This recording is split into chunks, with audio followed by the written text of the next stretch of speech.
This is episode 13 of the History of Podcast. I'm Robert.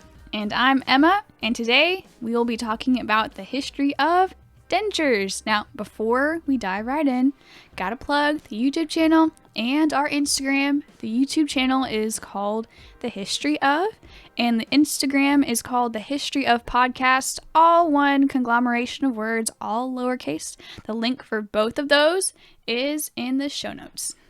So check those out. First, before we get into the history of dentures, I thought this would be a funny episode, but it ended up being more creepy than funny. We have the egg carton count, and today's egg carton count is 18. 18. So it's growing. We are far past the show number. Getting those eggs back. Looks like a pretty big puzzle on our wall. It looks pretty cool. Have to post a picture of it sometime. Oh, yeah. Okay, did you know Emma Watson has dentures? Emma Watson has dentures? Yep. Does that mean I should get dentures? We'll talk about that. Okay. Did you know that Winston Churchill has dentures? I can see that. Yeah, I could see that too. Yeah. Well, okay, dental replacements go all the way back to 2500 BC. And were found in what is now modern-day Mexico. Of course, these are so old, there's little to be known about them. But the Etruscans also had dentures around... Etruscans, I think. I've always heard it pronounced Etruscans. I'm pretty sure it's Etruscans. The Etruscans also had dentures around 700 BC. They were a people group just preceding the Roman Republic in Italy. And anyway, these people used gold wire to attach the false teeth. So could you say they made the first gold teeth? I don't know, maybe. Now, could you say they looked like Post Malone? Just stop. You never know. Just stop. Until the early 1700s, there isn't much known about documentation of false teeth, other than Japanese wooden dentures in the 1500s. Dentures became fairly common among the wealthy in the 18th and 19th centuries. Refined sugar was on the rise, and who can resist sugar? It was known that sugar would cause everybody's teeth to rot and fall out. This was known, this was a known fact, that sugar would rot your teeth. But many people still loved it so much that they just accepted the fact that their teeth would fall out and would eventually have to get dentures. So, this wow. is terrible. That's pretty awful. Okay, is it common knowledge that George Washington had dentures? I would think so, mostly. Okay, well, it's not common knowledge. Well, he had several pairs, none of which were wood. Many people think they were made of wood, but they were actually not. They got kind of brown, and so they looked like wood, but they were not. And before we get into the specifics about the history of dentures, let's just give a little rundown on kind of the anatomy of it. So there are two sides to your mouth, and two sides of the denture, the maxillary arch and the mandibular arch. So you're up and you're down, your top and the bottom of your mouth. And there's the base on which the false teeth are mounted. And we'll discuss the different materials that were used over the years in just a moment. Today with dentures, you can just have an adhesive that glues the dentures to your gums. Even better, a lot of people just have implants now. Well, denture adhesives weren't common in the 1700s, so to keep the dentures in place, there would be metal springs or coiled wires that were usually made of gold on the sides that pushed the two halves apart. This would require one to bite down to close his mouth because of the springs. That'd be imagine trying to eat with that. That would, Ooh. Trying to hold your dentures in and biting down because they sprung open if you didn't bite down. That's... I'm sure this was really posed a problem with, but it was kind of a status symbol. Imagine eating your sugar with those dentures. You did it to yourself. And then they rot your dentures, and you have to buy new ones. Oh gosh. Okay, the whole dentistry industry wasn't a big thing back then, so these dentures were made mostly by artisans of ivory and gold, as well as barber surgeons. And don't ask what a barber surgeon is. You don't want to know. You don't want to know. One of the first widespread materials for making dentures in the 18th century was ivory, or also known as it's an elephant tusk, really. These were around for a little while, but eventually went away. of course, because they were bulky and were never perfectly fitted like dental prosthetics would be today. Ivory just wasn't the right base material. If putting a sterilized elephant tusk in your mouth grossed you out, get ready for the weird side of dentures. You've been warned. Now, if you get grossed out easily, I don't recommend continuing. I guess it won't be that bad. It's not that bad, but just you've been warned. Some people get grossed out very easily. Okay, so only the bases of the 18th century dentures were ivory. The actual tooth components were made from real teeth. Yes, animal teeth and other substitute materials did serve as less expensive substitutes, but for obvious reasons, human teeth worked the best. At first, most of the resources came from poor donors who sold their teeth just to make ends meet. However, with time, the donors became fewer and fewer. I mean, I don't blame them. And this is where things got really weird.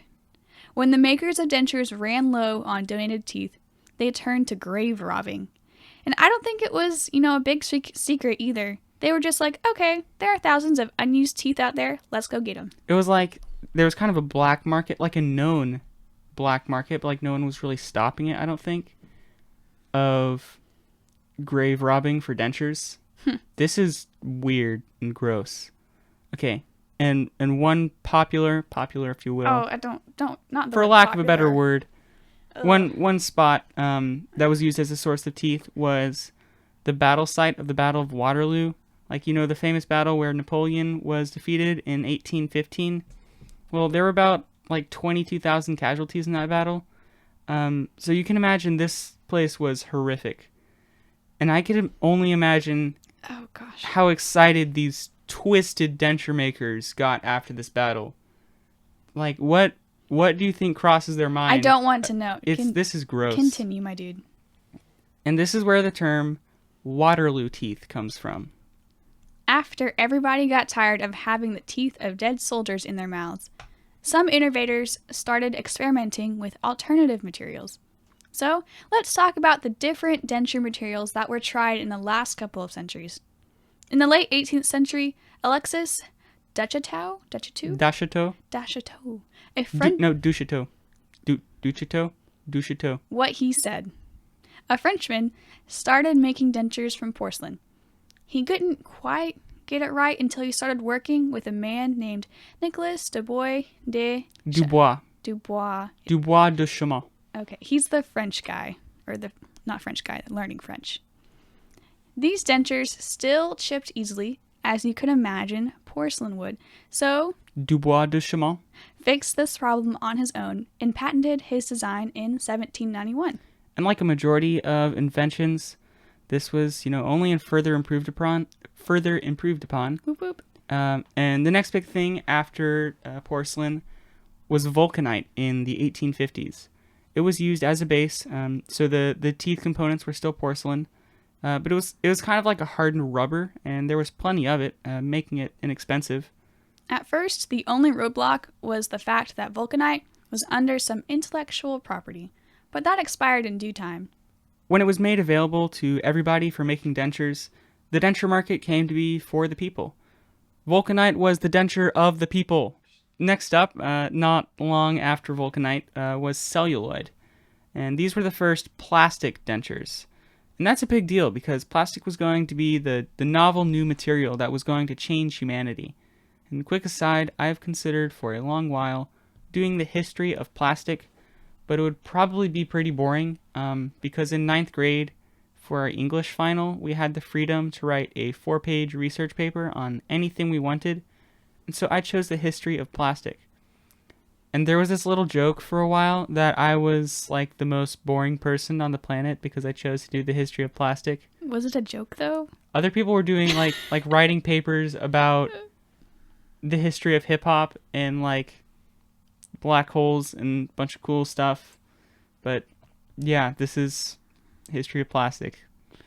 Anyway, celluloid was invented in 1868. But I think it was a proof of concept more than anything because it had its problems. It had a bad smell and it didn't hold its shape for very long. Ooh. Celluloid was probably only put into production to buy time for the chemists to perfect Bakelite, the big name in early plastics. Bakelite was created in 1909 and became a popular material for the base components of dentures in 1924.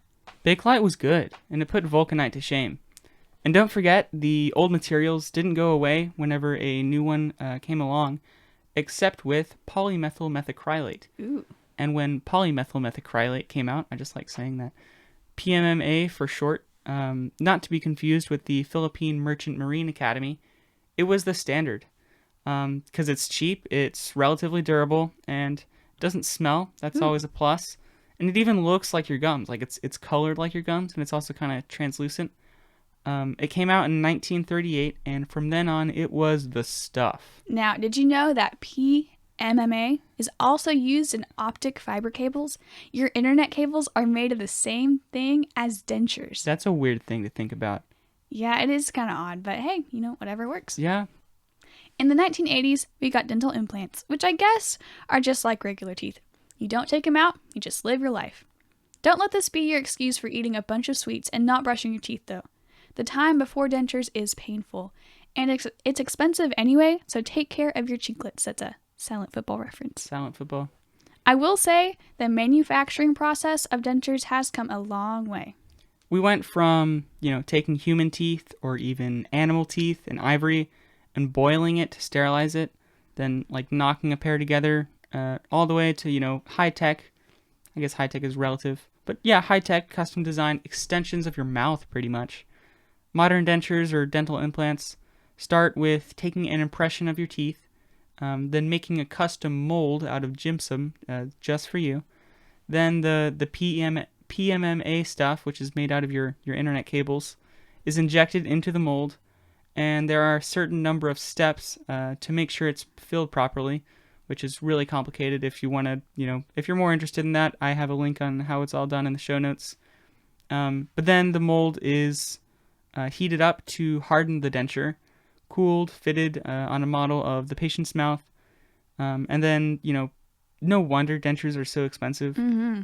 They have to make all these custom molds and models just for one pair, so I can imagine that the profit margin for these people who create dentures is probably slimmer than you think. I mean, I'm sure they're getting by pretty well, but I'm sure it's probably slimmer than you think.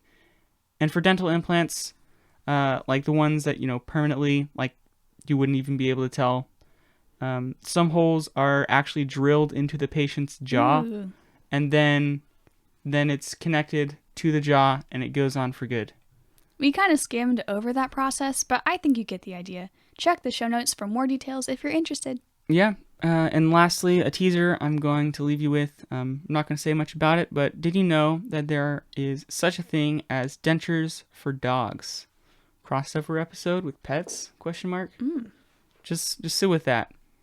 Well, if you have any questions, comments, or topics you'd like to see in the future, please contact us at thehistoryof365@gmail.com. Have a blessed day.